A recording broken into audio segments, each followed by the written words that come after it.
जम्मू कश्मीर के पहलगाम में हुए आतंकी हमले के बाद भारत ने ऑपरेशन सिंदूर के जरिए पाकिस्तान पर जो कार्रवाई की, उसने पाकिस्तान की सेना का कमर तोड़कर रख दिया है।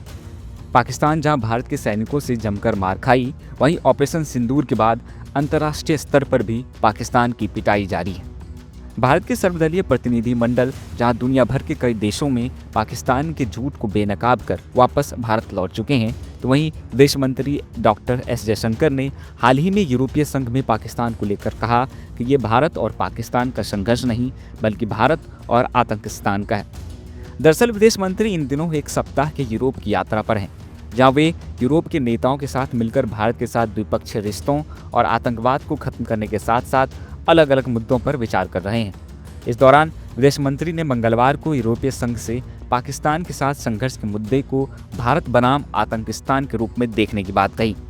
उन्होंने आतंकवाद पर भारत के कतई बर्दाश्त नहीं करने के रुख को भी रेखांकित किया। ब्रुसेल्स में यूरोपीय संघ के विदेश मामलों और सुरक्षा नीति के उच्च प्रतिनिधि काजा कलासा के साथ संयुक्त संवाददाता सम्मेलन के दौरान जयशंकर से जब पहलगाम आतंकवादी हमले के मद्देनजर सवाल पूछा गया, तो उन्होंने कहा कि ये दो देशों के बीच का संघर्ष नहीं, ये वास्तव में आतंकवाद के खतरे के प्रति प्रतिक्रिया है। इसलिए मैं आपसे आग्रह करूंगा कि आप इसे भारत पाकिस्तान के रूप में ना सोचें, बल्कि भारत आतंकिस्तान के रूप में सोचें, तब आप इसे समझ पाएंगे।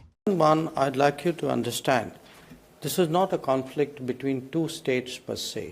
This is actually a response to the threat and to the practice of terrorism.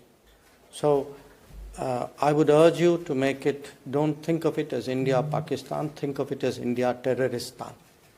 You will then appreciate it. वहीं इसके अलावा विदेश मंत्री पाकिस्तान के परमाणु बमों की खोखली धमकी को लेकर भी पाकिस्तान को आड़े हाथों लिया। जयशंकर ने जोर देकर कहा कि भारत का दृढ़ विश्वास है कि आतंकवाद को किसी भी रूप में कतई बर्दाश्त नहीं करना चाहिए। उन्होंने कहा, उस संदर्भ में भी ये आवश्यक है कि हम कभी भी परमाणु धमकी के आगे ना झुके। ये वैश्विक समुदाय के लिए एक साझा परस्पर चुनौती है तथा ये जरूरी है कि इस मामले पर मजबूत अंतर्राष्ट्रीय सहयोग और समझ हो। आपको बताते चले कि ऑपरेशन सिंदूर के बाद से ही आतंकवाद पर भारत का पक्ष और पाकिस्तान के झूठ को बेनकाब करने के लिए भारतीय प्रतिनिधिमंडल पूरे दुनिया भर में भ्रमण कर रहे हैं, ताकि दुनिया को पाकिस्तान के असली चेहरे और आतंकवाद पर भारत का रुख स्पष्ट किया जा सके। खैर, विदेश मंत्री के इस बयान को लेकर आपका क्या सोचना है, हमें कमेंट में जरूर बताएं।